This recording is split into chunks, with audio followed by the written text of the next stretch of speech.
Como se aposenta um servidor público civil? Quando se faz essa pergunta, é comum ouvir, com salário integral. Mas não é. Só quem entrou no serviço público antes de 2003 tem garantida a paridade do cálculo do salário de aposentadoria. Os outros seguem regras diferentes, estabelecidas por 4 reformas feitas de 98 para cá. A confusão é tão grande que hoje é possível ter 4 servidores com a mesma idade se aposentando em momentos diferentes e com salários diferentes. E como fica a previdência dos servidores públicos com a reforma do governo Temer? Para esclarecer um pouco essa questão, o Agenda Econômica de hoje recebe o vice-presidente da Associação Nacional dos Auditores Fiscais da Receita Federal do Brasil, a ANFIP, Floriano Martins de Sá Neto. Floriano, muito obrigada pela sua presença aqui na Agenda Econômica. Eu que agradeço. Bom, e nós vamos, antes de tudo, ver um resumo das regras de aposentadoria dos servidores públicos civis. Vamos ver. A Constituição de 1988 garantiu estabilidade no emprego para os servidores públicos, mas isso não significa estabilidade de regras. De lá para cá, foram feitas quase 10 leis e emendas constitucionais regulando o trabalho e a aposentadoria dos civis. Hoje, os servidores que estão na ativa têm 4 grandes regras diferentes para a aposentadoria. Quem ingressou no serviço público antes de 16 de dezembro de 1998 se aposenta com salário integral.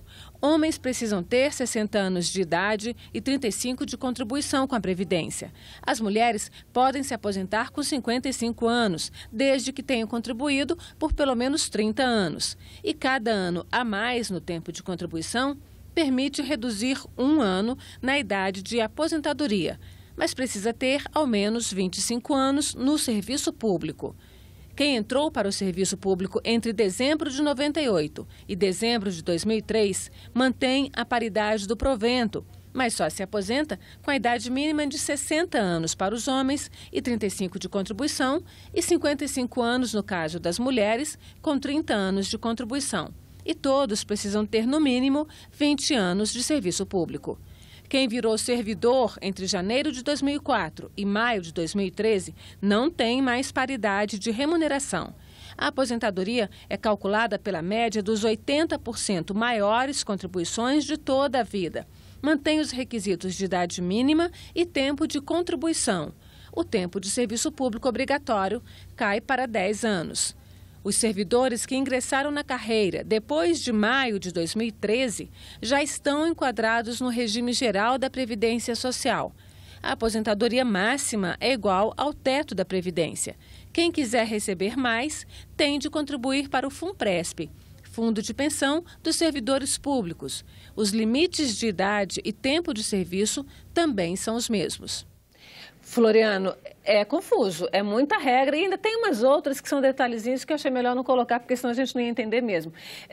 Como é que fica? Você tem uma série de regras aí de 98 para cá, que vem mudando a forma de aposentadoria do servidor público, todas sempre tendo em vista uma equiparação ou uma maior igualdade entre o servidor público e o funcionário, o trabalhador da iniciativa privada, mas a gente não conseguiu ainda chegar lá e ainda não conseguiu resolver o problema de uma aposentadoria muito alta e sem um lastro no fundo dos servidores públicos. O que aconteceu? Explica para a gente aí.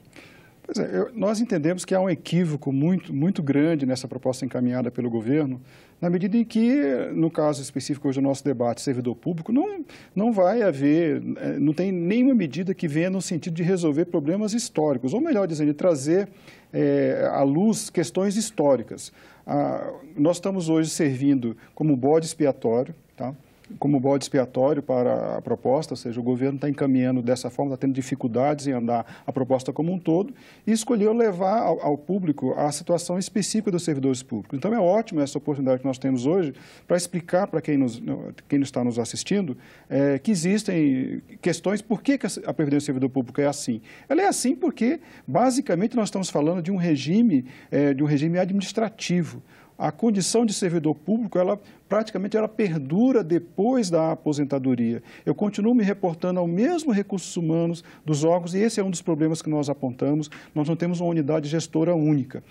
Nós entendemos que essa questão ela já foi resolvida com a emenda constitucional número 41, no sentido de que hoje Isso é bom a gente sempre falar.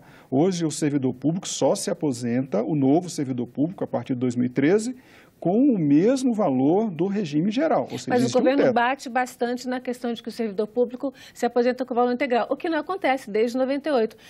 Não pela regra, mas você ainda tem essas pessoas se aposentando porque elas continuam trabalhando. Elas precisam ter 25 anos de trabalho para se aposentar. Pois é, essa é uma questão que não se fala também. Afinal de contas, a gente vive no Estado de Direito, os contratos valem ou não, né? Porque não tem outra alternativa. O que eu faço com esses aposentados que estão em gozo? Inclusive, o governo até usa na sua publicidade oficial que os aposentados não se mexe com eles. Mas não é bem assim no caso da pensão. Nós estamos tendo uma mexida muito grande. Mas o que me salta aos olhos nesse debate, a gente precisa dizer isso. As situações estão postas, nós devemos ter provavelmente aposentados que vêm ainda do início do século XX, ou do século passado, né? Que começaram a trabalhar em 1930, 1940, 1950, que estão em pleno gozo. A força de trabalho dos servidores públicos, ela está se aposentando. Agora, o que nós temos, e acho que é isso que é importante falar, e o próprio governo coloca isso nos seus números macro, nós temos o sistema do regime próprio, a nível federal, absolutamente sob controle. Em termos de custo, ele custa mais ou menos ao redor de 1,1% do PIB, que seria o déficit, né? O regime próprio são os servidores da União. Da União, os militares e os civis. Então, nós temos... E a gente só falou nas regras dos civis, a gente não falou dos militares. Pois é, essa é uma questão que depois a gente aprofunda um pouquinho e deixar claro que os militares não estão, o governo diz que vai encaminhar depois, a gente duvida. Eu acho que deveria estar tudo junto. Eles nunca entraram em nenhuma dessas reformas, né? Pois é, eles entraram em parte, né, na discussão da emenda de número 20, ainda em 1998, foi aprovada uma contribuição adicional para a pensionista que ainda ou seja, se você quisesse manter as pensionistas naquela situação, filhas solteiras e tal, você teria que fazer um aporte adicional. Mas o que é aportado em termos, para usar o jargão técnico, o que os militares colocam para as suas aposentadorias é significativamente menor do que os servidores públicos colocam.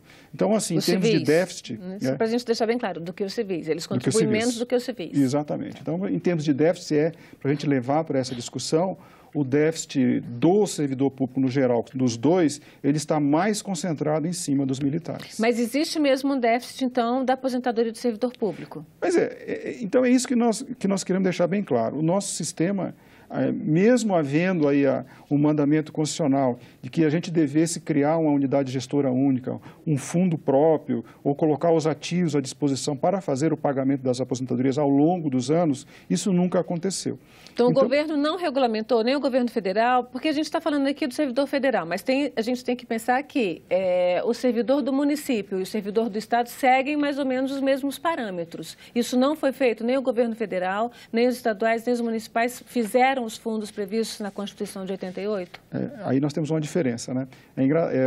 Assim, o governo federal dita as normas para os estados e municípios, obriga, fiscaliza, e os auditores fiscais fazem a fiscalização das previdências próprias, que eles façam os seus fundos, mas ele não faz o dele. Então, até hoje, o governo federal não instituiu o regime próprio estrito sensu, ou seja, como é que deveria ser feito mesmo, uma unidade gestora única, com fundos, com recursos, com reservas. Nós estamos hoje tratando o servidor público como regime próprio, mas na prática, aquilo que eu disse no início, nós temos a mesma situação. Eu estou na ativa hoje, estou aposentado amanhã, eu continuo recebendo no mesmo local, ou seja, o banco continua mesmo, a matrícula continua a mesma, eu continuo indo ao mesmo RH para resolver questões administrativas ainda pendentes da aposentadoria. Então, na prática, não existe o regime próprio e é uma coisa que a Anfip aponta. Nós deveríamos estar tratando disso. Agora, se é para discutir a questão do servidor público federal e também estadual e municipal, nós deveríamos tratar essas premissas que antecedem a discussão simplória entre o que se arrecada e o que se paga. A gente não falou aqui ainda da proposta de reforma do governo Temer. A gente ainda está aqui no passivo, na pendência, né? Por que a reforma de 98 é de 2003, de 2005, de 2013, até hoje não surtiram, de fato, o efeito de reduzir o dispêndio do governo federal com os seus aposentados? E é porque a Previdência é isso. A Previdência ela tem que ser um olhar de longo prazo. Por isso que o próprio governo aponta números catastróficos para 2060. Né? Então, é um cenário de 40 anos, ou mais de 40 anos, que é mais ou menos o tempo que levaria uma pessoa que entra no mercado de trabalho hoje para se aposentar. Então, isso é normal que se façam esses cenários. Agora, os cenários do governo, eles são apocalípticos. E eu, já de cara, a Anfip acabou de fazer essa discussão com atuários, e as premissas atuariais que o governo colocou foram as piores possíveis, do tipo que o Brasil vai ficar os próximos 20 anos sem crescer nada, crescimento zero. Então, isso não foge ao senso comum. O que nós sabemos, usando os próprios números oficiais do governo, no regime próprio, é que a necessidade de financiamento, ou seja, a diferença entre aquilo que é pago pelos trabalhadores do serviço público, aquilo que é colocado como contrapartida. Hoje eu pago 11%, o governo deveria colocar 22%. E existe uma diferença. E esse fundo deveria render de alguma forma, mas não existe. O fundo não existe. O governo usa os recursos correntes, da arrecadação corrente, como paga o salário nosso do servidor público, ele paga, então, dá essa diferença entre o que se arrecada e o que se paga. Por quê? Se for efetivamente para fazer a reforma e tem que zerar o déficit, é impossível, eu teria que cobrar uma alíquota de 50%, então, do valor dos contribuintes que pagam, que hoje pagam todos. Nós devemos falar também.